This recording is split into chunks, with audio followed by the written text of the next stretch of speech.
Boa noite. Ajeitando aqui as coisas.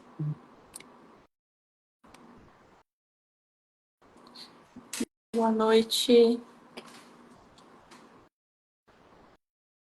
A gente entrou um pouquinho mais cedo aqui para fazer alguns testes, mas quem tiver por aí já é bem-vindo. Vamos ver se a Ana Cláudia consegue entrar aqui também. Ana, tô vendo que você tá dando boa noite aí, tá dando um alôzinho. Veja se você recebeu o convite, por favor.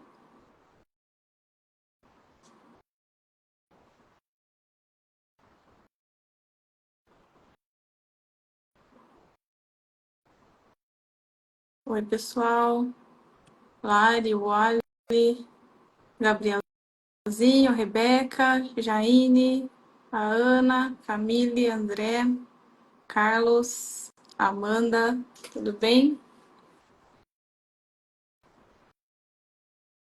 Ana, você conseguiu entrar aqui? Deixa eu ver se eu convidei certo. Não sei se eu convidei certo, deixa eu ver, gente.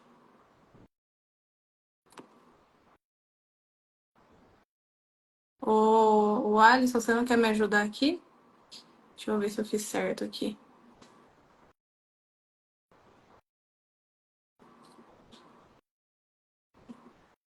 Acho que agora eu mandei certo para Ana o convite.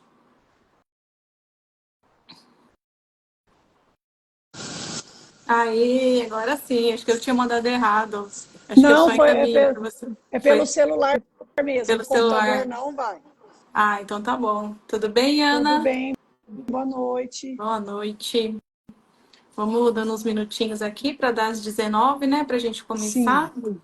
Que acho que o pessoal tá entrando aí, mas já vamos começar a explicar para quem já está aqui, né? Que a gente está aí com um núcleo, né, multidisciplinar que atende anomalias craniofaciais, dentre elas a fissura labiopalatina, mas não apenas.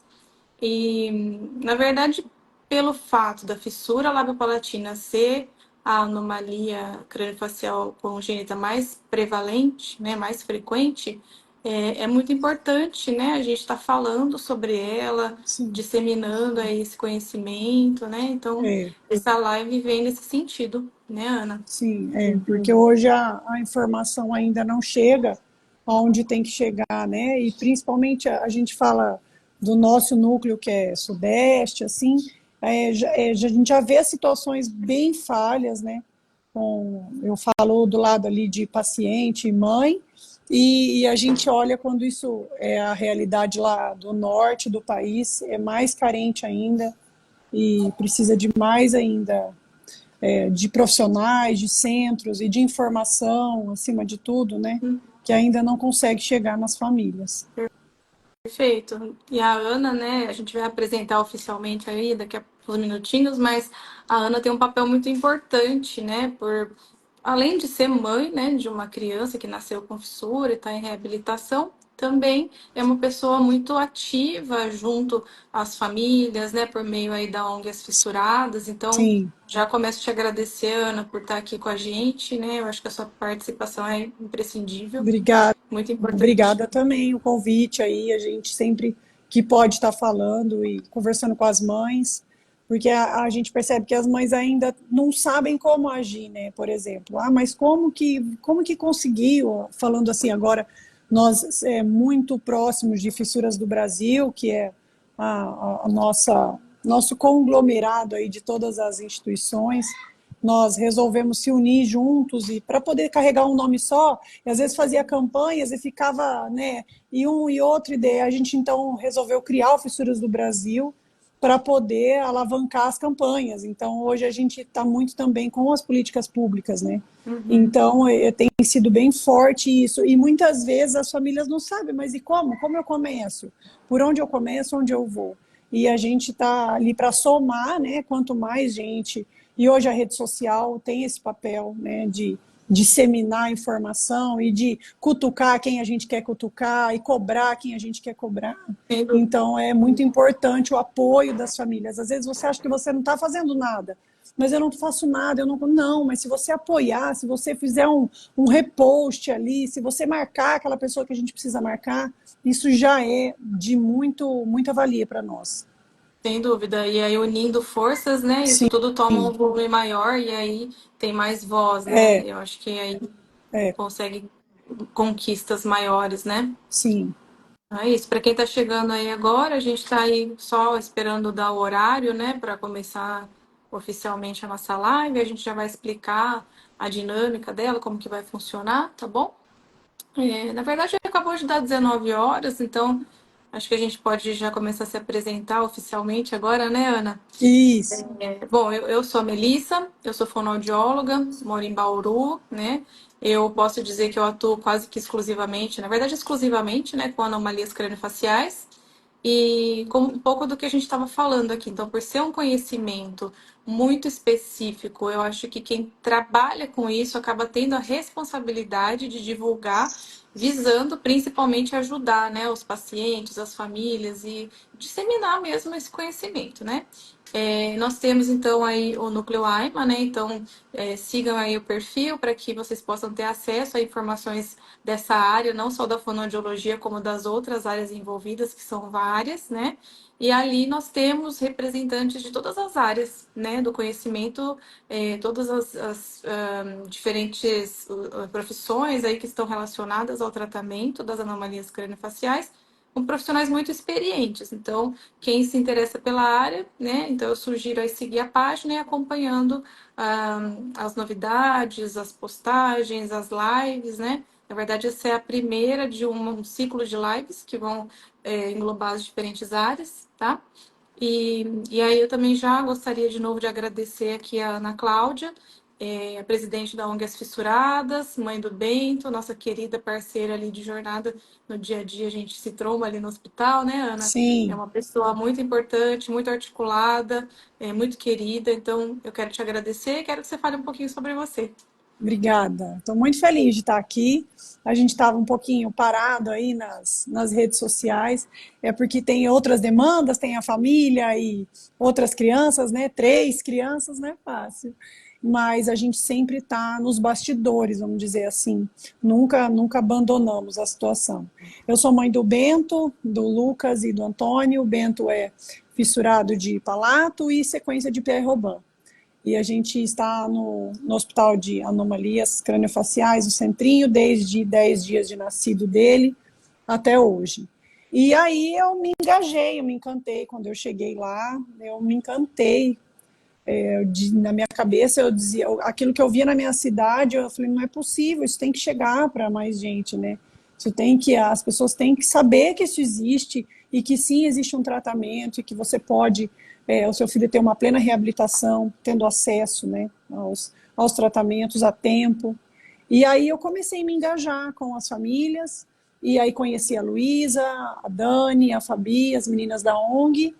Participei do primeiro congresso das fissuradas e uma coisa foi indo atrás da outra. E aí as mães aqui, a fonoaudióloga da Santa Casa aqui, me conheceu, ela que me encaminhou para o centrinho, na verdade, e a gente tem amizade até hoje. E começamos, ela, Ana, nasceu uma mãe, nasceu um bebê. Aí eu ia no hospital. Não, deixa que eu vou, me chama que eu vou. Aí eu ia, conversava com a mãe, e dava meu telefone, e a gente criava um vínculo, e assim foi fazendo com todo mundo. E aí tivemos um problema que ainda até hoje, olha só o tempo, já 8 anos, num hospital aqui renomado da cidade, que ele é credenciado, mas o tratamento não evolui. E aí foi onde procurei Ministério Público e já virou uma briga boa aí que está rendendo, graças a Deus, bons frutos, porque o hospital está se mexendo, eles agora conseguiram uma casa para atender só os pacientes fissurados. Expliquei, conversamos com diretoria, a importância de acolher essas famílias num local adequado, num local separado. Então, a gente está aí caminhando e nunca Muito abandona. bom. É muito importante seu trabalho, eu já deixo aqui minha gratidão por tudo isso, Ana. Só para explicar um pouquinho como vai ser a dinâmica da live, né? A gente planejou ficar aí até o período de aproximadamente 1 hora. Foi aberta a caixinha de perguntas, então a gente tem várias perguntas aqui, tá? A Ana vai me passando as perguntas, eu vou falando, ela também vai dando a opinião dela. Uma coisa bem dinâmica, um bate-papo. Vocês podem colocar dúvidas aqui também ao vivo, tá bom? E na medida do possível a gente vai respondendo. E é isso, né? Ó, e como a gente está ao vivo, como dizia o Faustão, quem sabe faz ao vivo, eu vou fazer uma pergunta para você. De Como foi essa surpresa. de surpresa, sem essa? Como foi a paixão na fissura? Porque é uma paixão, tem que ser uma paixão, senão a gente Sim, não, profissionalmente falando, é complicado, é o outro lado, né? E sim. eu tenho essa dúvida. Então, é uma historinha aí. Na verdade, eu sou de Bauru, nascida e criada, me formei na USP de Bauru em fonoaudiologia, então, desde a faculdade a gente começa a ter um certo contato ali com o Contato. hospital, porque é no mesmo campus, né? E isso já me despertou para esse lado, já comecei a gostar. E aí, assim que eu me formei, eu já tinha esse interesse em estar no hospital. Então, eu já fui Assim, para lá fazer meu aprimoramento, e aí veio aquele amor mesmo, é, né? E claro que a gente acaba se formando ainda um pouco imaturo, então tem seus interesses, mas eu fui me apaixonando cada dia mais é, por estar ali, por viver, por conhecer histórias, por entender o quanto a minha profissão poderia ajudar. é, E acho que isso foi definitivo, assim, para eu me apaixonar, porque você sente que você consegue ajudar, você sente a é. importância da fonoaudiologia, junto, especialmente a parte de fala, e aí você começa a mudar a vida das pessoas, e aí isso é um caminho sem volta, né? É isso mesmo. Então, É um eu caminho acho sem que volta. vem daí. Eu acho que você também compartilha disso, porque você vivencia não só como mãe, né? É, é. Você vivencia aí de diversas formas esse universo também, né? E eu Então, voltei a acho. estudar por causa da fissura. Eu Ah, essa voltei a parte eu não estudar. sei, me conta. É, tô fazendo serviço social, estou no quarto período já. Olha, É, esse eu também não sabia. eu Novidade falei, aqui ao vivo. não, eu vou profissionalizar isso, porque a gente tem que ajudar de uma forma profissional também, que você consegue chegar em muito mais lugares, né? Perfeito. E aí foi isso, aí fui Parabéns. atrás de estudar. Muita admiração. Parabéns. Obrigada. Vamos Bom, começar então. vamos lá, vamos falar da parte fonoaudiológica agora, né? Eu acho que Isso, eu e a Ana, a gente conseguiu dar uma organizadinha nas perguntas que chegaram, seguindo um pouco, assim, uma ordem meio cronológica. Então, começando ali com o bebezinho, com as dúvidas de alimentação, foram muitas perguntas, e depois falando um pouquinho de fala. Então, acho que sim, dá para seguir uma ordem meio lógica. Lógico que vocês fiquem à vontade para escrever aí também, a gente vai quebrando o protocolo, afinal de contas, é para ser um isso. bate-papo, né? Vamos lá então. A primeira é: quais os primeiros cuidados frente ao nascimento de um bebê com fissura lábio-palatina? A pergunta de Evelyn.mai. Vamos lá. Então, a gente sabe, né, que uma das primeiras dúvidas é quando a família recebe um bebê com fissura, logo após o nascimento, é sobre alimentação, né?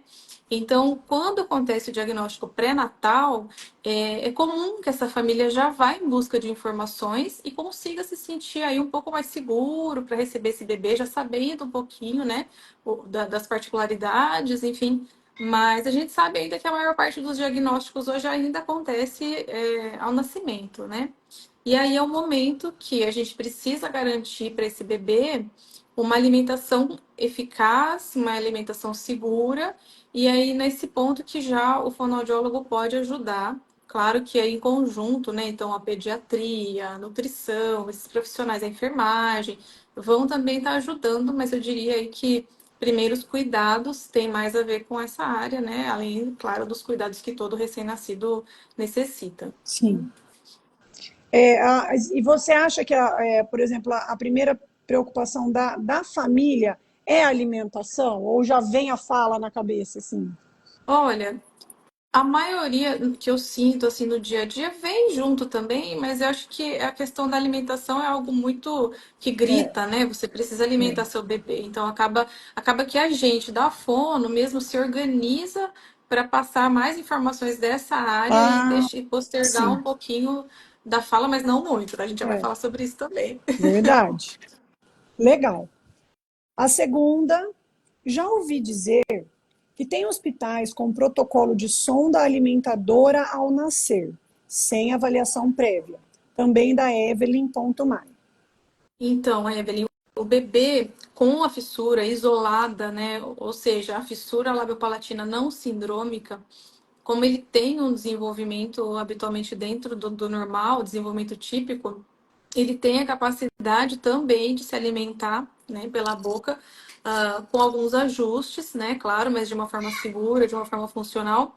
Então, normalmente, não é necessário nem o uso de bicos especiais, né, e sim de uma mamadeira que tenha um furo macio, perdão, bico, ou material macio, o furo que promova o gotejamento, né, e aí, algumas técnicas facilitadoras podem ser propostas para esse bebê conseguir extrair o leite. Mas então, isso é proposto inicialmente, esses ajustes. Mas se isso não for suficiente, é interessante que se busque ajuda, ou mesmo encaminhe o bebê para um centro de referência, porque daí a gente pode ter um cuidado maior, mais específico, né? Então, você vê que eu não falei de sonda ainda. Mas em alguns casos, pode ser que precise de sonda, especialmente crianças com síndromes, né? Mas não dessa forma. Então, uma regra que a gente costuma falar bastante, que a gente fala que é a regra de ouro, é evitar sempre as condutas extremas. E o que é extremo? O extremo é ou você já passar a sonda no bebê que acabou de nascer sem nem tentar oferecer o alimento por via oral, e às vezes isso pode ter a ver com a amplitude da fenda. Então, às vezes tem uma fissura bilateral ampla, o pediatra fica inseguro e já pede para passar a sonda, e aquela Isso. criança conseguiria se adaptar com uma madeira. Por outro lado, às vezes nasce uma criança com uma fenda no palato, uma coisa que não chama atenção visualmente falando, e às vezes tem sequência de ruban, inclusive um desconforto respiratório, e se incentiva essa mãe a amamentar o bebê no peito, que é difícil extrair o leite da mama, ainda mais quando você tem uma fissura, um desconforto respiratório, e aí você está expondo esse recém-nascido a um esforço, a uma perda de peso, de saúde, né? Então, isso que a gente fala que é extremo, nem tentar oferecer via oral, já passando sonda, ou forçar o bebê a mamar no peito, de modo que exponha ele a essa fadiga, né? Então, acho que eu não sei se responde a pergunta, né? Protocolo de sonda, obviamente a gente não concorda, né? Que passe sonda logo de cara, mas eu consigo entender aí o motivo da insegurança, muitas vezes de profissionais que não estão habituados a lidar com fissura. E eu acho que, infelizmente, é uma coisa que é maioria, porque se você for ver os índices, né, os nascimentos aí espalhados, de repente aquele hospital não é um hospital pequeno, que recebe pouco, que nasce um a cada 6 meses, um a cada 3, e não tem essa experiência. E a mãe, e eu sempre falo isso para as mães, eu não tenho medo de perguntar, não tenho medo de questionar a conduta, porque a gente tem esse receio com o médico, um medo de perguntar, de Isso. falar, mas doutor, mas por quê? Não tem problema, é seu filho, não tenha vergonha, você não precisa entrar num embate, porque eu sempre falo assim, a gente tem que entender onde é nossa prateleira. Nossa prateleira é mãe. Então eu estou no direito de perguntar, de ter dúvida, porque acontece uma coisa hoje, é Google, né? Então nós vamos lá e já começa a achar 1000 grupos de mães e se falando. Então questione, não tenham vergonha, sempre com educação, com respeito ao profissional que está atendendo. E entrar nessa conversa, porque infelizmente a gente vê que os profissionais, meu caso mesmo, eu ia embora do hospital sem ninguém ver a fenda. Ele não mamava, é preguiçoso, é preguiçoso. Então, Ai, menina é assim, menina é preguiçosa. E passou hora, começou a cair a insulina, tal, não vai ter que fazer olha, alguma coisa. E aí, por sorte, a Sandra, que é um anjo na minha vida, que é a fono, foi no domingo me atender. E é tão delicada, ela é tão delicada. Eu com a malinha pronta, cheia de lembrancinha.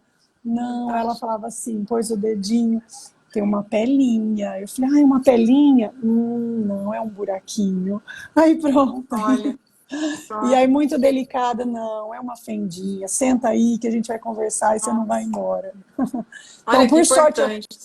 eu Sim. estava indo embora. O Rafael já estava com a mala lá na feira, com o Lucas comendo pastel. Eu indo embora, plena. Nossa. Sem ele mamar, porque ele não tinha mamado, foi parto normal, então eu fui liberada muito rápido. E ninguém Gente, viu. olha. E inclusive, é um dos projetos, o teste do Celzinho, né? Que a gente fala. Perfeito. Para se tornar um protocolo, assim como outros protocolos ao nascer, Sim, o teste do céu da boca, né? sim, Porque muitas mães, quando é fissura de palato, vão embora sem sim. saber. É verdade. Gente, não foi combinado. Eu respondi tudo isso, não sabia desse episódio do Bento, mas veio a É, validar, né, o que a gente está comentando agora, é, né? é, Então, é verdade. a Ana passou por isso, ela viveu isso, né? Vivi, Então, um vivi. relato Como muito muitas mães importante. vivem. É isso Uhum, mesmo. Vamos para a exatamente. terceira. Vamos Como lá. iniciar a introdução alimentar de um bebê com fissura lábio-palatina bilateral? É a pergunta de Cinti.snts. Certo. Então, bom, introdução alimentar do bebê com fissura lábio-palatina isolada, não sindrômica. Basicamente, da mesma forma que para os bebês com outros tipos de fissura, né, que não só a bilateral, ou mesmo para bebês sem fissura, tá? Então, vai começar hoje, né, o protocolo por volta de 6 meses, desde que a criança tenha um bom desenvolvimento global, tenha os sinais de prontidão, né, sustente, pescocinho, ou mesmo conforme a orientação do pediatra, claro que tem particularidades de cada criança, né?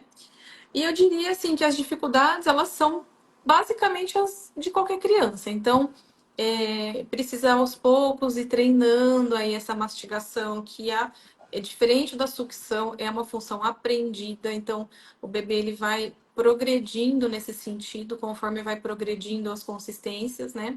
Então, existe todo um processo de adaptação. Então, é comum levar o alimento à boca e o alimento nausear ou cuspir ou aquele alimento cair para fora, ou mesmo espirrar, né? Porque existe ali, isso eu estou falando da fissura, só fazendo aí um parênteses, da fissura que envolve o palato, né? Então ela perguntou Sim, fissura labial bilateral e eu estou pensando também em todas as outras que envolvem o palato. Então, se tem essa comunicação, o alimento ele pode permear para a cavidade nasal e a cavidade nasal não foi feita para receber o alimento, então muitas vezes o alimento ele sai ou ele irrita aquela mucosa. Então, isso é o que eu diria que é o diferente, né? Mas aí o que acontece esse refluxo, ele acontece, mas a criança aprende a controlar. a lidar E com aí, isso, quando tá? você muda, você pode até me validar aqui se eu estou É, falando, porque eu você tem já essa estou aqui, ó, experiência, né? Já já está estou pensando, né? viajando aqui. E aí, conforme você vai mudando as consistências, ele pode retornar, porque a criança, ela tá conhecendo algo novo, né? Você coloca ali um sólido, amassado, com pedacinhos, e a criança vai experienciar aquilo, é toda uma informação sensorial para a criança, e aí ele pode sair um pouquinho, mas a criança controla, né? Então, eu diria que a introdução alimentar, né, só respondendo mais diretamente a pergunta, ela é basicamente a mesma coisa do que qualquer outra criança. Então, eu lembro certinho que nos espirros vinha um macarrãozinho às Isso. vezes, É, e aí tinha dia que isso é a gente como mãe, né? Tem horas que a gente não quer conversar sobre aquilo, porque quando é só leite, por exemplo, tem sempre que estar levantadinho, e eu andava com uma fraldinha, porque aquele leite e voltava, né? E vazava pelo nariz. E aí tinha dia que você tava, e você não queria contar, não quero conversar sobre fissura, não quero falar. E aí a mãe, nossa, mas do lado, o que que ele tem e tal? Eu falava, nossa, ele tá todo entupido, tá aqui, ó, volta. Porque sim, aí chega uma hora que a gente também, às vezes tem dia que não quer falar, né? Mas me fez um filme aqui. E aí eu passei por uma situação com uma mãe, voltando na história de que a gente precisa de profissionais e de disseminar a informação como é importante. A criança já com 2 anos foi operar o palato agora aqui na cidade, e a orientação para ela é segurar a alimentação. Pastoso, pastoso, muito pastoso, até hoje. Então, assim, uma fissura de palato só, não tem é. Ruban, é uma fissura de palato. O E o momento, menino não aprendeu. sim, o momento do pós-operatório é a única exceção, né? Porque daí Sim, tem que esperar. sim, Mas tirando isso. esses momentos, não tem por que modificar de qualquer criança, Então, né? de Não qualquer tem. criança, exatamente. Vamos para outra. A quarta. Toda criança com fissura lábio-palatina irá precisar de fono? Essa é uma pergunta da Natália Del. Essa é uma ótima pergunta, na verdade, e a resposta para ela é sim e não também, porque toda criança com fissura que envolve o palato, ela vai sim precisar de um gerenciamento fonoaudiológico, ou acompanhamento, né? Aí, geralmente desde o nascimento, conforme nós estamos falando aqui, até a maturidade, ou pelo menos até a adolescência. Porque a fono é um dos pilares, né, do tratamento da Sim, fissura labiopalatina, que deve ser feito, obviamente, por uma equipe. Mas isso não significa que a criança necessariamente vai precisar fazer terapia, tratamento certo. fonoaudiológico, certo? O que é muito comum, então já tem-se essa ideia, né, de que nasceu com fissura, vai precisar fazer fono toda semana por longos anos, e isso não é verdade, né? Na verdade, seria o contrário. Então, se o tratamento for ideal, que a gente diz, né? Se o protocolo de tratamento for seguido nas épocas corretas, então a criança fez aí a cirurgia do lábio por volta de 3 a 6 meses, fez a cirurgia do palato de 12 a 18 meses. Teve aí, foi gerenciado esse início da alimentação. A criança ganhou peso, conseguiu cumprir as etapas, foi operada por um cirurgião que tem experiência. Então, ele está no caminho de ter uma boa fala, né? Lógico que o fonoaudiólogo vai estar orientando aí, inclusive antes das cirurgias, e depois a gente vai entrar um pouquinho mais nisso, para ajudar esse resultado a realmente ser o melhor possível, né? Então a gente está falando nesse caminho, né? Tirando aí o que a Ana mencionou de operar mais tarde, de não ter Sim, diagnóstico, de operar com, de repente, pessoas que não conhecem muito bem, né? A patologia, a protocolo. anomalia, o protocolo, e aí então a gente pensa que sim, precisa de fono para ajudar, para orientar, idealmente não para ficar tratando tanto. Mas a gente sabe também que existe uma porcentagem que fica com distúrbios de fala, e aí a terapia fonoaudiológica ela é indispensável, né? Essencial. Você acha que Essencial. pode estar ligado assim? É uma dúvida que vem na minha cabeça. É diretamente ligado à parte cronológica do tratamento, porque a gente fala, por mais que estejamos em um centro, no meu caso, de quem está em Bauru, ou Menino Jesus, ou outros hospitais, Uhum, às vezes as coisas não acontecem a tempo por diversas, né, situações, inclusive financeiro, de a realidade da maioria das famílias do nosso país. E isso sim pode estar ligado aí de repente atrasa uma uhum. cirurgia 6 meses, um ano, aí um tratamento ortodôntico, isso sim, né, pode Sim. estar ligado. Existe uma pergunta aí de US$ 1 milhão, na verdade, que a gente quer saber. Qual é mesmo a melhor idade? Qual é mesmo a melhor técnica? Qual é mesmo o melhor protocolo? É fechar o lábio junto com o palato mole, junto com o palato duro, ou só o lábio e depois o palato? Então, existem já alguns protocolos, algumas técnicas que já foram descartadas, né, pelos melhores centros, mas, por outro lado, não se tem tanta certeza entre algumas variações, né? Então, eu diria, Ana, que o resultado ele é meio que multifatorial, então ele envolve esse gerenciamento fono, envolve a cirurgia em si, envolve aspectos do próprio paciente, né? Porque nem todo palato fissurado é igual. Existem fendas mais amplas, menos Sim, amplas. Então tem toda uma questão, muitas questões envolvidas aí, muito né? subjetivo, né? É o que eu sempre É, também falo para as mães. Não compare, não compare. Cada caso é um caso. Você sim, vê, mas o meu não precisou, o meu não precisou de carretel, o meu não usou prótese. Não tem como. Por mais que seja vamos dizer, um CID igual, mas a sim, sim, situação sim, caminha muito diferente, né? sim. Muito. E outra coisa, né? Então, a gente sabe, né, que a palatoplastia, que é esse marco tão importante no tratamento da fissura, ela vai acontecer por volta de 12 meses, né?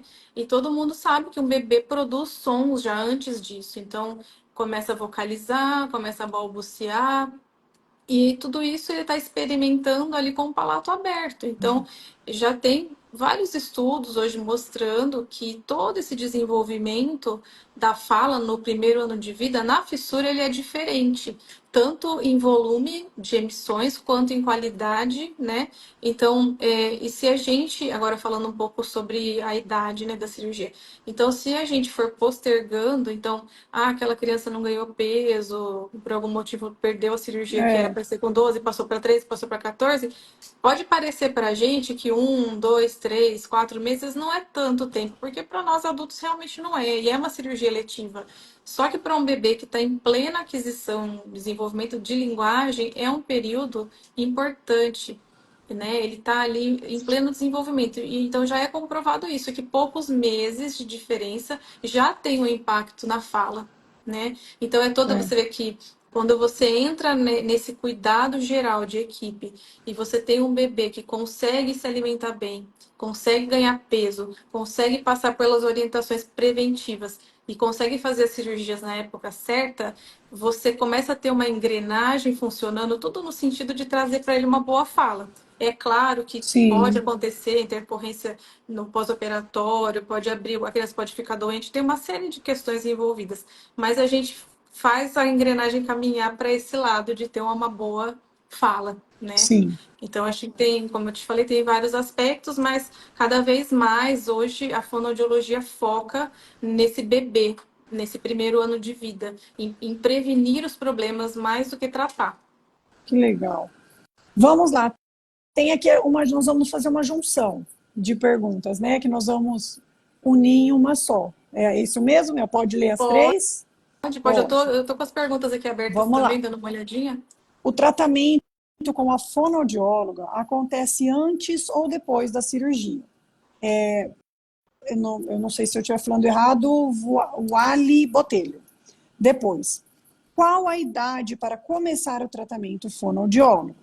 As perguntas vão se complementar. Isso. Quantos meses após a palatoplastia a criança deve fazer uma avaliação com fono? Da Natália Del. De certa forma, eu acho que eu meio que já estou respondendo, Sim, porque acabei de dizer que o acompanhamento com a fono começa antes da cirurgia. Ele vai mudando o enfoque. Então, vamos lá na linha do tempo. O bebê nasceu, a fono pode ajudar ele na amamentação, no aleitamento, na alimentação. Quando ele vai crescendo um pouquinho, então, como você falou, a mãe já não se preocupa com a fala a hora que nasce? Sim, mas ela acaba tendo que focar nesses aspectos da alimentação. E aí, nos primeiros 6 meses de vida, a gente já começa a atuar pensando em fala, né? Então, é interessante que essa criança passe por um fonoaudiólogo, nos primeiros 6 meses de vida, porque é a partir daí que ele começa aquele balbucio que a gente chama de balbucio canônico, que é tipo mamamá. E a partir deste tipo de balbucio, já existem exercícios que podem ser feitos visando a melhor fala possível. Então, é interessante, então vamos voltar lá. No nascimento, alimentação, nos primeiros 6 meses, para orientação de prevenção de fala. Depois, a gente atua também nos momentos pré-operatórios, né? Ver como é que está essa criança se alimentando, acompanha, ver se está conseguindo fazer os exercícios de fala, ver como está a introdução alimentar, tudo isso. E aí, o momento aí, ouro, na verdade, que esse já se fala há muito tempo, é a avaliação pós-operatório, pós-palatoplastia, que é onde a gente consegue, então, dar algumas respostas em relação à funcionalidade desse fala. palato, ao potencial de funcionamento velofaríngeo, né? Velofaríngeo nada mais é que o velo se refere ao véu palatino, que é o palato mole, e a faringe. Então, como que está funcionando aquela região, se está existindo uma boa função que permite separar o nariz da boca enquanto a gente está falando, né? Então, só aí no, digamos, nos primeiros 2 anos de vida seriam esses os enfoques, né? Essa avaliação é importante que ela seja feita, essa avaliação pós-palatoplastia, é todo um protocolo voltado para a função velofaríngea, né?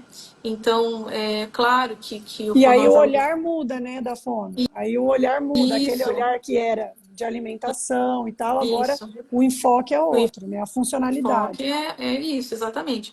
E aí, é importante que essa avaliação seja muito criteriosa.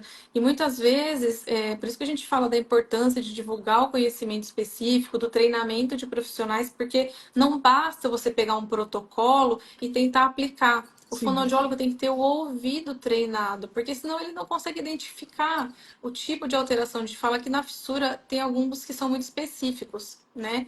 Então, é interessante fazer essa avaliação com um fonoaudiólogo experiente ou no centro de referência para que a avaliação de fato corresponda, né, àquilo que a gente quer saber, que é sobre a função velofaríngea. E a partir desse momento, então, que a gente vai estabelecer aí algumas questões muito importantes sobre o tratamento a partir daí. Então, nesse momento, né, vamos pensar que a criança operou, que a criança conseguiu mamar bem, conseguiu operar na época ideal, fez a palatoplastia com 1 aninho, veio perto de 2 aninhos para o centro de referência, e aí a gente consegue ver o quê? A criança já está falando, então está com bom desenvolvimento de linguagem, e aí eu percebo ou não sinais da fissura, da disfunção velofaríngea. Se eu percebo, eu já vou começar a intervir. Se eu não percebo, eu vou manter essa criança em acompanhamento. O que pode acontecer também, como qualquer criança, ela pode ter um atraso de linguagem e não ter ainda uma fala suficiente para eu avaliar a função velofaríngea, e aí ela vai começar a fazer fono para falar mais, para estimular a linguagem como qualquer criança, né? Então esse momento ele é bastante decisivo no tratamento da criança com fissura, né? Então a partir daí a gente começa a desenhar algumas coisas. E fora que aí a gente caminha junto também com uma saúde auditiva boa, né? Que aqui Isso, é a minha realidade, ouvido que vai, ouvido isso. que vem, É, né? Secreção que vai, secreção que vem. E aí isso influencia muito, né? O Bento, com 8 anos até hoje, tem essa questão aí do isso. ouvido, e isso influencia, porque ele falou isso esses dias para mim, eu não me escuto. Você fala que eu estou falando errado, mas eu não estou entendendo que eu estou falando errado, eu não me escuto. É, Então, às vezes, a gente corrige, lógico, de acordo com as orientações aí. Eu vi que uma das chefas minhas entrou aí, ó. Eu vi a Melina, a Oliva e a Dani que puxa a nossa orelha. bem-vinda. E aí elas ensinam a gente a forma correta de se corrigir, porque eu também não posso pegar no pé dele e as mães ali, ficar tentando forçando uma situação que você pode estar prejudicando, né? Por isso a Uhum. importância de sempre um profissional que tenha, eu falo assim para as mães, procura saber se essa profissional já teve um contato com a fissura, se ela já caminhou com algum paciente, onde você acompanha, pedir orientação para essa fono, porque Uhum. precisa. Aí, ó, Sim, você falou da função velofaríngea, já me veio a Melina explicando, Ana, a Melina e a Olivia, a função, não encosta lá. E aí a isso. gente, a gente acaba virando uma parceira aí, Sem porque dúvida. vocês orientam a gente e a gente orienta o profissional que vai atender na cidade, né? Assim, a gente volto naquela questão, conversar, questionar e procurar saber se esse profissional, porque isso para mim a questão da fono sempre pesou muito. Você caminhar com uma pessoa que saiba onde ela está indo, para você não ter ali até gastos, vamos dizer assim. De repente Sim, você está patinando, às vezes até atrapalha. Essa que é a sim, questão também. Você acaba atrapalhando aquela fala que você tanto busca uma melhora e de sim. repente arruma outro problema, né? Sim. Ana, eu vou pegar o gancho da sua fala, porque agora eu notei que não apareceram perguntas sobre a audição dessa vez, foi mais sobre fala e É, alimentação. Mas eu vou é, quebrar o protocolo aqui, a sequência um pouquinho, e vou falar um pouquinho sobre a audição, porque realmente é um aspecto muito importante, né? é. Inclusive, a gente teve aqui algumas semanas atrás em Bauru um evento dedicado a isso, a essas questões de audição, de otite, até de malformações de orelha, né? E o gerenciamento, né? O que é mais atual, os Carretel, né? protocolos, né? Isso, tudo isso. E eu acabei perdendo porque eu estava num outro evento, mas depois eu até vou me atualizar porque é um assunto muito importante. Então, o bebê com fissura que acomete o palato, ele tem uma tendência maior de ter essa secreção no ouvido, a otite serosa, né?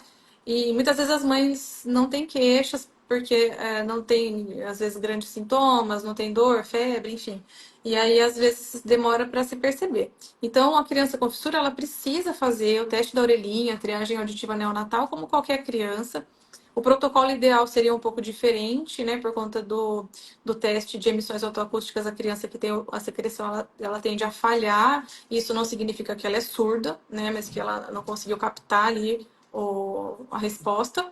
Então, é Sim. interessante que seja feito com o protocolo ideal e dê seguimento a esse acompanhamento com o fono e com o otorrino na área de audição. Então, uma vez que essa criança tem a tendência, especialmente antes da cirurgia no palato, de acumular a secreção no ouvidinho, isso funciona como algo que impede o som de chegar. Então, em graus variáveis, é claro. E aí, a informação sonora que está chegando para aquela criança, ela acaba sendo um pouco atenuada, um pouco distorcida. Isso vai afetar no desenvolvimento da linguagem Sim. se acontecer de formas repetidas, se não for tratado, né? Então, muitas vezes a gente vê, a criança com fissura, ela atrasa para falar. Não necessariamente, porém, ela tem essas questões que podem interferir sim, né? Porque Exame. se você não recebe a informação 100% ali que deveria, fica entrecortada, né? Então, o desenvolvimento acaba Abafada, sendo né? diferente. Exatamente.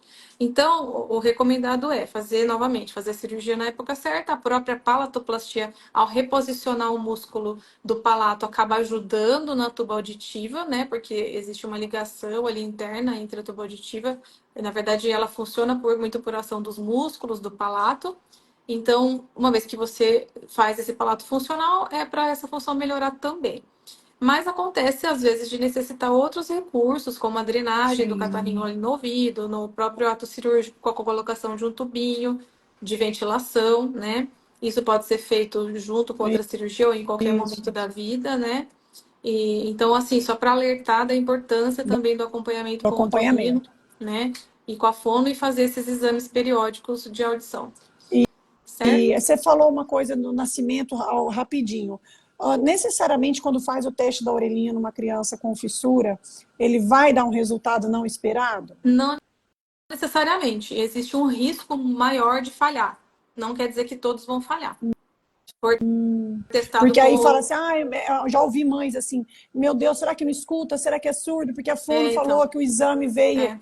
me veio isso na cabeça. Esse é Muitas um mães falam trabalhinho que a isso. gente tenta fazer também para desmistificar, porque ao mesmo tempo que é importante fazer, precisa ter uma interpretação correta, né? Senão você assusta aí Assusta. a É. família. A gente tem recebido essas dúvidas também, por isso que eu fiz questão de falar um pouquinho aqui. E é necessário Bera? Não. Para Então, complementar? o protocolo que a gente fala que é com indicador de risco, que é para qualquer anomalia craniofacial, seria com PEAT automático, que na verdade é o BERA. O BERA é o termo em inglês, né? E PEAT é o correspondente, é a sigla correspondente em português, inglês e português. Seria como se fosse um BERA simplificado, digamos assim, o ideal, tá bom? Então, se pede. Mas aí eu vejo também que tem famílias que têm dificuldade de De acesso e ficam acesso. desesperadas, né? É. Então, a gente também tem alguns outros testes que dá para fazer, comportamentais, para poder tirar um pouco a dúvida. É claro que o exame objetivo, ele é diferente, né? Ele te Sim. traz a informação ali pronta, né? Mas seria isso. Vamos lá. Agora mais uma. Como ensinar bebês a sugar e assoprar no pós-operatório de palatoplastia, 30 dias, entre parênteses. Consigo fazer em casa? JJ Silva.93. Olha, então acho que vai um pouquinho de encontro com o que eu estava falando de introdução alimentar, né? Então, qualquer bebê sem fissura, em algum momento os pais vão querer ensinar ele a sugar, a soprar.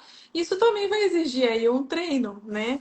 É, a princípio, a criança que fez a cirurgia de palato e passou pela recuperação pós-operatória, ela estaria apta, né? Claro, tirando que uma porcentagem, né, que a gente já sabe, não vai ter com a primeira cirurgia já uma boa função velofaríngea. Então, esses casos eles teriam dificuldades. Mas pensando na maioria, eles poderiam sim ter essa habilidade a ser treinada mesmo em atividades do dia a dia e com a família.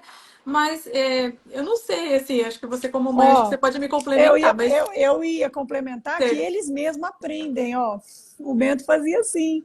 Eles se viram então, muito, né? Ele descobre que fazendo, de repente, assim não vai. Aí ele fazia assim para fechar o nariz e aí assoprava a velhinha. entendi. Ou tampando o narizinho, Tampando, né? então. Porque não, Teoricamente, quando. como a gente tem uma boa função para a fala, isso vai ser possível também. E a gente fica assim, mas gente, mas por que tanto quer assoprar? Acho que acaba A sendo por isso também, velhinha, porque os pais querem que a criança sopre a vela, né? Querem que sugue o canudinho, acaba sendo um marco, é, né? Então, acho que. comigo aconteceu sem esperar, porque ele não sugava canudinho, não sugava. Depois da palatoplastia, um belo dia sugou o canudinho do todinho. Ai, E aí foi aquela tá. festa. Ou então tem o Sim. irmão do lado, você cutuca e manda soprar para ele achar que ele que assoprou a velhinha. Boa, boa.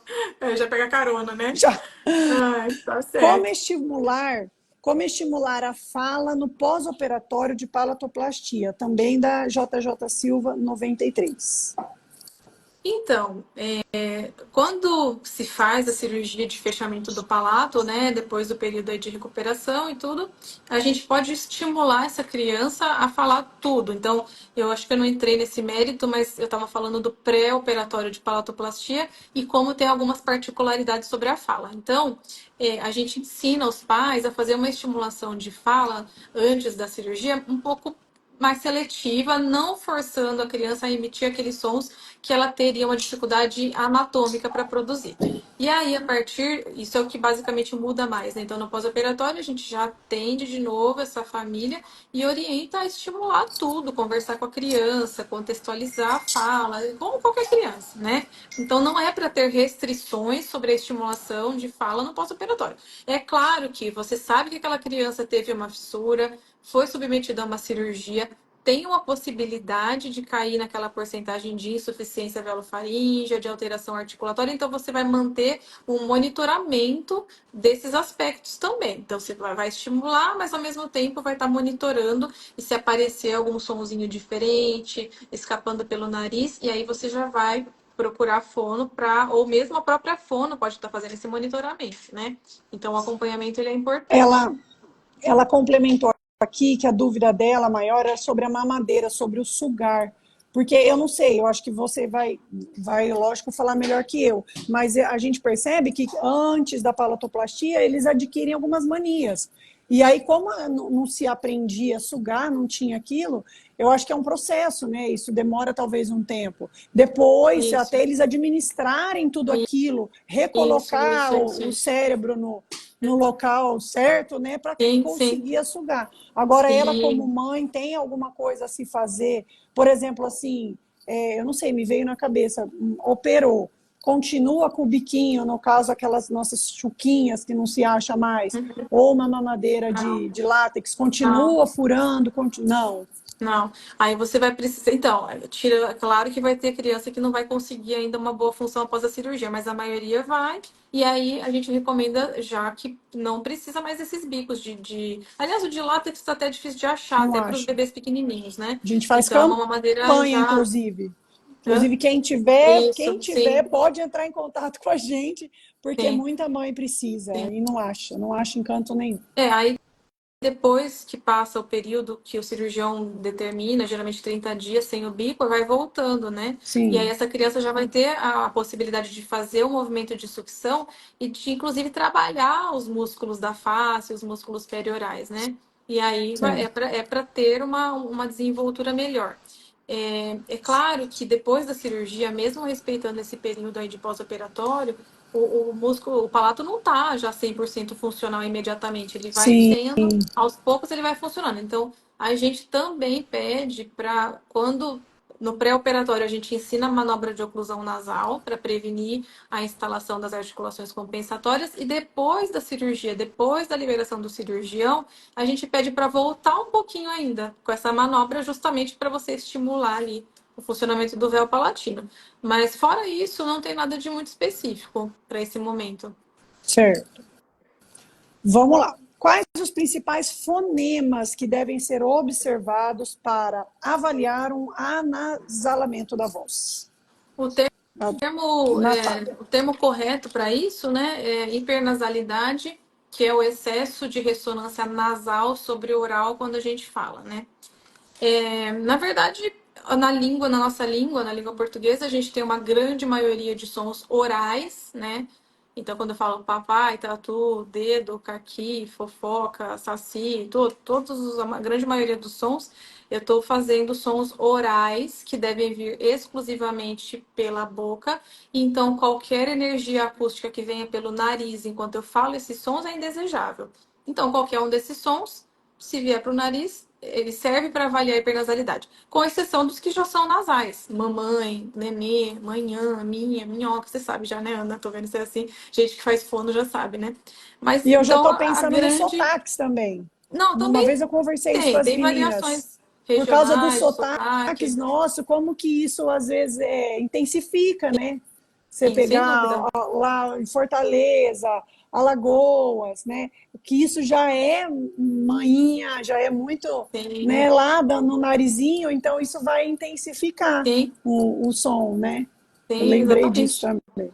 Então a resposta é praticamente todos os sons a gente consegue perceber. É claro que além o que ela refere ali como anasalamento, eu estou interpretando como hipernasalidade, que é essa energia nasal. Porém, existem outras coisas que a criança faz que jogam ar pelo nariz também de uma forma ativa, de uma forma articulatória, e aí por isso que então e parece para o nosso ouvido que é nasal, do tipo escape de ar pelo nariz, mas na verdade é apenas uma alteração articulatória. Então por isso que para esses distúrbios de fala precisa do diagnóstico diferencial do fonoaudiólogo mesmo, porque você aborda de formas diferentes um escape de um forçar o ar pelo nariz, né? O tratamento é Eu lembro diferente. que teve uma situação que a gente passou, a Dani passou orientação para a moça que atendia ele aqui e acabou descompensando outro negócio. Ela falou, pode parar, pode parar. Ela Socorro! desarrumou o negócio. Para tudo, esquece. Não é? É, Vamos lá. exatamente. Fiz 2 cirurgias no céu da boca. Mesmo assim, ficou uma fístula. Tem como corrigir a voz que sai anasalada? Rosângela Ferreira. Então tem a ver também com o que eu disse agora, né? Depende do porquê que está saindo anasalada. Mas a fístula no palato, ela é aí um resultado indesejável, digamos, uma complicação da cirurgia do palato que pode acontecer, né?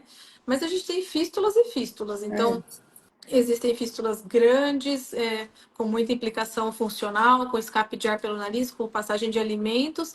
A gente tem fístulas menores, que às vezes se espera, até na região, às vezes, da falha óssea, da fissura, e a gente às vezes espera o enxerto ósseo. Então, existe uma variedade muito grande dos tipos de fístulas e das suas repercussões.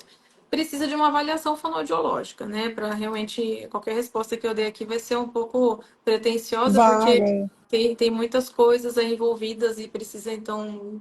Mas assim, o fato é, tem como corrigir? Tem. Pode ser que precise de uma prótese, de uma cirurgia, ou não, ou de terapia, mas sempre tem como tentar melhorar, Um assim. caminho, né? Eu te Eu lembro encorajo a que o doutor buscar uma Vitor avaliação. uma vez falou assim para mim, a fístula do Bento era pequena, ele falou, mas a gente não sabe como está lá dentro.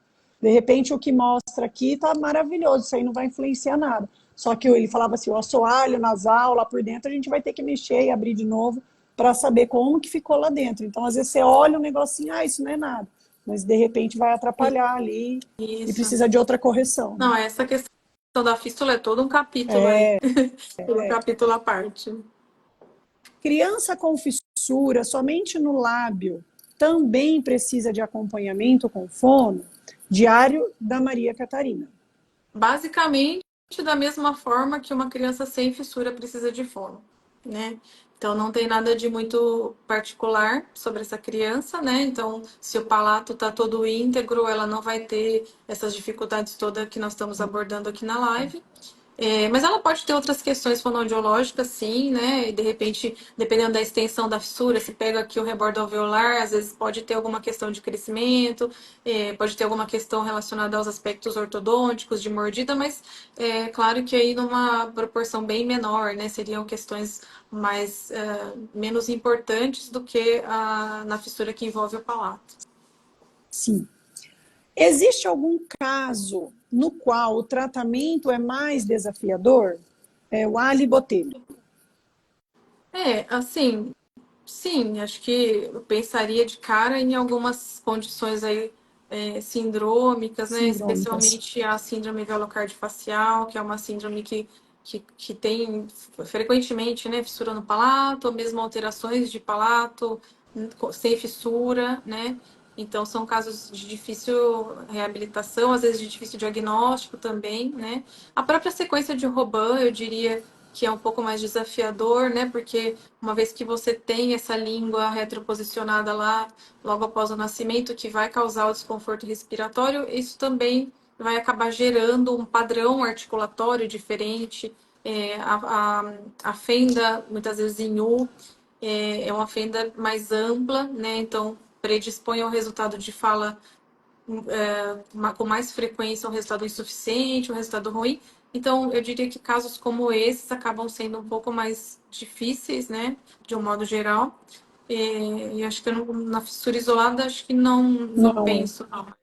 E eu Sim, acho que até assim, o olhar da própria família acaba mudando um pouco. Não é que você não valorize a fala, mas quando você tem uma situação de síndrome, você passa a ter um olhar para a própria respiração, alimentação, sobrevivência, e aí aquela preocupação que muitas vezes vem para uma fissura isolada, tanto voltada na fala, acaba ficando em segundo plano, vamos dizer assim, né?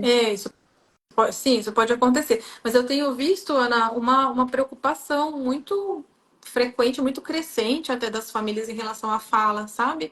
Já desde a Sim, grande maioria, claro que um ou outro foge à regra, mas eu tenho notado essa atenção, né? Acho que a é, comunicação é algo muito do que nos torna humanos, né? sim, sim. E as pessoas Envolve querem ser muito, envolve. entendidas, então a gente É. percebe essa consciência aí.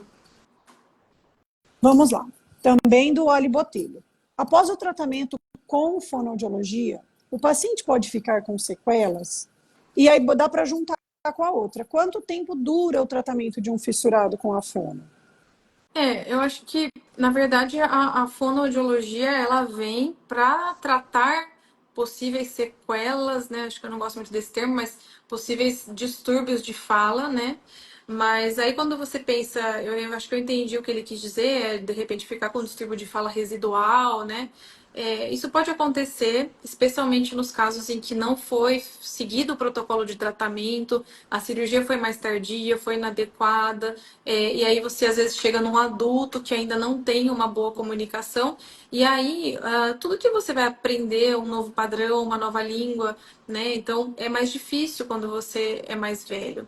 Então, às vezes, o adulto, quando ele chega na idade adulta com um distúrbio de fala, e no caso aqui relacionado à fissura, às vezes ele não fica com a voz reabilitada como ele gostaria, né? Sim, Ele aprende um novo padrão, mas para ele transportar aquilo, às vezes, para a voz do dia a dia, para a fala espontânea, às vezes ele tem dificuldade, né? Fica com alguma alteração residual, então não sei se é nesse sentido a pergunta dele, mas quanto mais cedo se inicia esse gerenciamento, esse tratamento, menor a chance de ter um distúrbio de fala e que seja um distúrbio residual, algo do tipo. Né?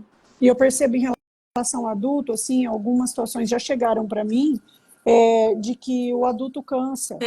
O adulto É, cansa. E aí eu já tentei duas situações que mexeram muito comigo. E ele falou para mim: eu já sofri tanto, moça. Eu já sofri tanto na escola, onde mais doeu.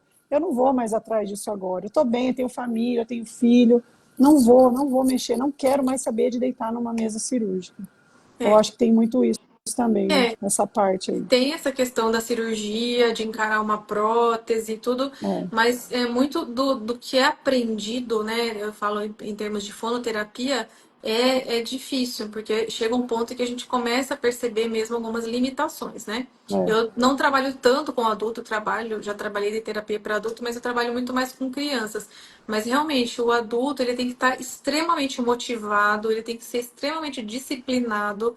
É igual a gente querer aprender, sei lá, uma língua é, que você não fala, se você é, não fala francês, italiano, você querer aprender agora, é diferente de você colocar seu filho pequeno numa escola, né? Ele vai ter com mais certeza. facilidade. Então, caminha muito nesse sentido também. Verdade. E aí, das que mandaram, essa é a última. Fissura de palato mole e começo de palato duro. Após a cirurgia, o que trabalhar? Mendes Gabi Costa. Então, na verdade, ela está descrevendo aí uma fissura de palato incompleta, né? Que pega o palato mole, pega um pedacinho do palato duro e não difere, né, de uma fissura que pega o palato inteiro, ou que pega o lábio e o palato. Como eu já estava falando ali no começo da live, o protocolo de tratamento, desde que o palato esteja envolvido, ele é o mesmo, né? Então, o que trabalhar? A mesma coisa que eu descrevi. Fez a cirurgia, faz uma avaliação. Dependendo dessa avaliação, vai ser traçado o plano de tratamento. Então, se existe um distúrbio de fala, ele vai ser abordado, mas isso não tem uma relação direta com o tipo de fissura. Aliás, acho que é até importante falar que não dá para fazer uma relação entre o tamanho da fissura, a extensão da fissura e a chance de ter Muito problemas de bom. fala, né? Então, de qualquer forma, se o palato é envolvido, existe o risco de distúrbio de fala e não importa o tamanho da fissura. E você sabe que você falou de falha óssea? É um comentário que eu outro dia estava conversando com o doutor Homero. E aí, uma coisa que eu nunca tinha parado para pensar. Ele falou assim, conversando, vai, fecha a fissura, disfunção, vela faríngea, porque se você sabe que aí a gente faz, por exemplo, um exame de imagem, a fissura vai estar no osso. Aí eu falei, a fissura vai estar no osso. Nunca tinha pensado isso. Não fechou o osso. E Então, nossa, a gente pensa só ali no visível, né? Assim, naquilo que a gente consegue ver. Falei, meu Deus, mas e aí? Eu falei para ele, ele falou, não, não faz nada. Minha cabeça já sim. viajou. Eu falei, não, não me fala que vai abrir o moleque de novo E e não, pelo fechar amor de o osso, Deus, não. tá ótimo. Ai, Ana, Ai, ai. eu acho que as perguntas enviadas são essas. Eu não sei se você viu, eu não consegui Eu acompanhar vi muito algumas, eu aqui. tô voltando Você aqui. conseguiu? Aqui eu vou agradecer a Mila Lopes, que falou da gente, da ONG, que a gente foi fundamental para ela. E é o que eu sempre falo, às vezes uma pequena conversa que você tem com uma mãe, um direcionamento, um telefone que você passa para ela ligar, uma bombinha extratora que você empresta para ela, aquilo é um marco para ela. Então, Sim, a sim. gente tem sempre que estar muito unido, né? Uhum. E vamos lá, eu estou voltando aqui. Ó, aqui tem a Evelyn. Boa noite, meninas. Eu sou a Evelyn e fui eu que fiz essas duas perguntas. Estou gestante, descobri a fissura ainda no segundo trimestre. E ao entrar em contato com o hospital do nascimento, fiquei sabendo que seria o protocolo do hospital particular, inclusive. Ah, foi sobre a pergunta que Sobre ela a mandou, sonda, que a né? gente. Tá. Isso. Eu também fui embora sem saber da fissura, aquela situação que a gente estava falando, que isso acontece bastante, Uhum. principalmente quando é palato, né? Que é Sim. mais fissura lábio-palatina pode estar associada a problemas neurológicos? Francinaldo. Acho que a gente aí, se existir essa associação, né? Não, na fissura isolada não, mas a gente começa a pensar em alguma síndrome, né? Aí quando a gente pensa em Sim. fissura sindrômica, pode acontecer sim, mas não é o que a gente está mais habituado aí a trabalhar, né? Se Não for é tão pensar frequente. em índice, é meio a meio, assim? O que Se, por exemplo, você assim, diz, Ana? fissuras isoladas e sindrômicas, Não, a você fissura. sabe se existe algum Não, a fissura isolada ela é bem mais maior? frequente, né? Sim, as Ah, síndromes acabam sendo mais raras, né? Mas a gente vai ter lives também aí com geneticistas. Nós temos duas geneticistas no Núcleo AIMA, e aí vai esclarecer melhor essas é, dúvidas, né? Eu acho super importante também saber falar é. sobre tudo isso, né? Porque a gente, como mãe, por exemplo, assim, ó, quando o Bento nasceu, o Roban, aí aqui, aquela coisa, fomos para lá, né? E aí você não tem nenhuma situação, mas quando é um caso que tem um algo a mais, a nossa agonia a gente não tem as respostas com 2 meses, porque o médico precisa de um devido acompanhamento. Aí o geneticista falava, não, vamos esperar ele sentar, vamos esperar os marcos, Uhum. depois que ele andar, a gente vai acompanhar essa parte neurológica.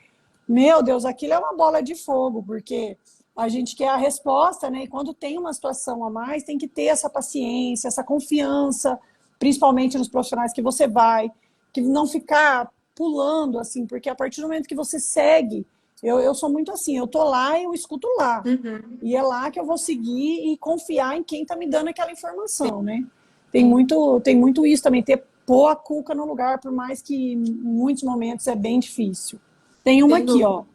Minha filha tem fenda palatina no palato mole.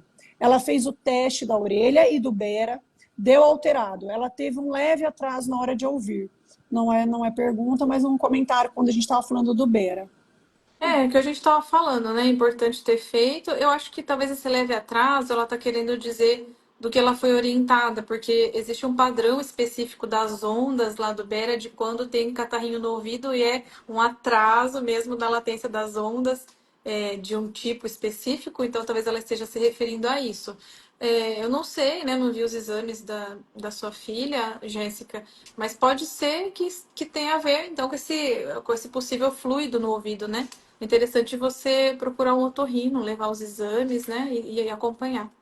Uma coisa legal que o otorrino falou para mim na última ida é que, assim, quando tem uma situação delicada, o ouvido do Bento dá muito trabalho, a gente está lá toda hora e passa com outro. E ele falou para mim assim: a gente tem que sempre ter cautela com a áudio, porque ela é muito subjetiva, né?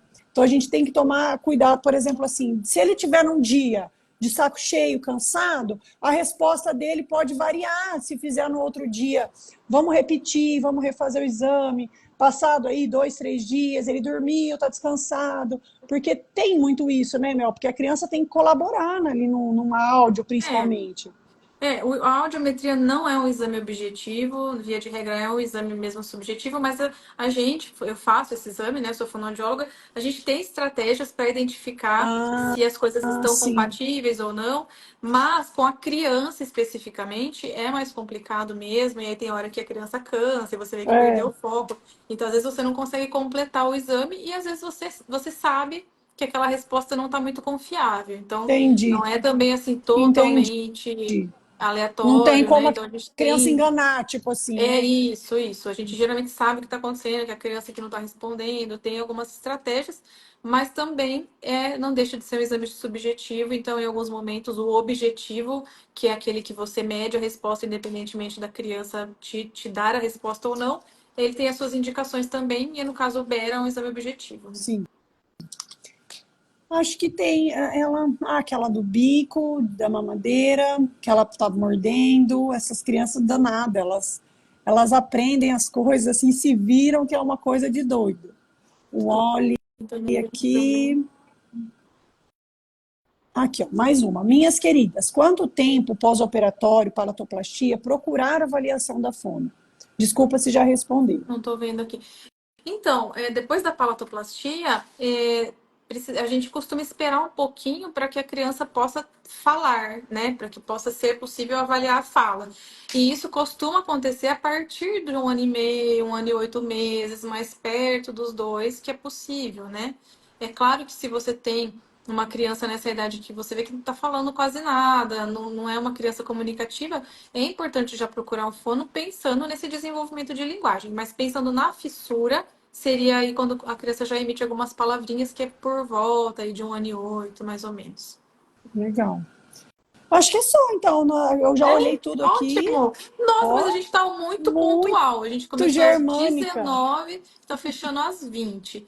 Ana, eu queria, antes de encerrar, que eu falei bastantão, queria pedir para você deixar uma mensagem, que eu vi que tem muitas famílias aqui, muitas mães, né? E você, como mãe, além de ser aí a presidente da ONG As Fissuradas, se você tem algum conselho, alguma dica, alguma coisa que você gostaria de falar para essas pessoas. Ah, eu assim, eu sou tão grata a Deus por ter tido a fissura na minha vida. Eu seria só uma mãe de 3 ou de 2, né? E o Bento, assim, me fez crescer, me fez conhecer tanta coisa, tanta gente. Como as mães que a gente vê, tem grupos gigantes das mães, como as mães são fortes, assim. E quando elas querem, a gente se une e faz as coisas acontecerem. E eu percebo assim, eu peço muito para as mães não perderem o foco, porque às vezes o nosso desespero é muito no primeiro ano, até o segundo ano, onde as principais cirurgias, as maiores, já vão acontecendo, falando aí de fissura de palato, que foi meu caso, não de lábio e palato já tem muito mais para frente, né? Mas assim, às vezes a gente percebe, as mães acabam desanimando. E nós ali como ONG, como Fissuras do Brasil e ali na Profis, na rede Profis, a gente sente muito falta das mães, de participação mesmo, de como eu posso ajudar, né, assim, e em relação a isso, a gente faz esse chamado aí, aproveito para fazer esse chamado para as famílias. E não pense que o ajudar mas eu trabalho, mas não, a gente consegue se unir de forma virtual até, Sim. né, assim, unir forças. E, por exemplo, assim, um exemplo pequeno, a gente tem, eu já usei bombinha, eu tive 3 bombinhas com o Bento. Vamos doar, tem uma família ali, a gente faz revezamento. Eu dou, ela fica um tempo, aí volta e faz vamos recolher bombinhas na escola, vamos recolher Perfeito. leite para doação. Isso faz muita falta. E em relação assim aos medos que a gente tem, não tem como falar que eles não vão acontecer. Ah, é tudo flor, é tudo. Não é. Vai ter momento em que você questiona Deus e que você quer fugir, que você. Por que eu? Por que comigo? Quando acontecem situações de bullying, que eu sofro isso com o Bento. E agora, o que eu falo para ele? A gente tem que respirar fundo e arrumar força e chora depois e fortalecer essa criança. Eu sempre fui muito de não é diminuir a palavra, mas assim, não tratava ele diferente só porque ele tinha fissura. Não, é igual, vamos para o mundo igual e Uhum. fortalecer ele dessa forma, assim, de que você, não, cara, você é igual ao seu irmão. E assim, trazer essa força para ele se defender nas horas que a gente não vai estar lá, porque é como eu falei, não adianta falar que situações ruins como bullying não acontece, porque acontece. A curiosidade das crianças, nada como você levar a informação, não inflamar o bullying. Sim. Leva a informação, explica. Hoje ele mesmo explica. Ele fala, ele tira prótese. Então, fortalecer essas crianças, porque hoje existe essa maldade, não está fácil a vivência aí no mundo. Então, sempre com muito carinho, amor, e levar a sério o tratamento, confiar no profissional e colocar mais uma vez aí a ONG à disposição das mães que precisam da gente. Obrigada, Ana. Muito obrigada pelo seu entusiasmo, por você compartilhar tanto, né? Por essa disposição em ajudar. Isso é algo muito importante mesmo. A gente é Obrigada uma pelo seu tempo rede, estar né? aqui. Imagina. É, É uma sem rede, dúvida. nós somos uma rede ali. E agradecer, assim, nós tivemos uma conquista agora recente, ao agradecer ao Tiago, que me ouviu desde a pandemia, nós começamos com o projeto de lei e conseguimos aí a aprovação agora de forma do Estado. Então, assim, nenhum município mais pode legar a lei da fissura e o reconhecimento da fissura enquanto deficiência. Então, isso foi um marco para a gente, foi muito bom, e tudo pela nossa união, né? Fantástico. Pô, fantástico. É isso. Obrigado também a todo mundo que esteve por aqui. Eu Muito vi obrigada. bastante gente, numa véspera de Isso, feriado. Eu verdade. vou. Gente, eu nunca cuidei de uma live aqui, então eu vou tentar fechar, daí vou tentar salvar, mas se eu não conseguir também, não fiquem bravos. Eu também não sei. Eu Mas eu vou também não tentar. sei. Então Isso é aí. isso. Muito Muito obrigada. Boa obrigada, noite, pessoal. bom Boa noite a feriado. todos. Fiquem com Obrigada. Esperem as Deus. próximas. Sigam aí o perfil para vocês ficarem sabendo das próximas lives. Obrigada, pessoal. Beijo, beijo.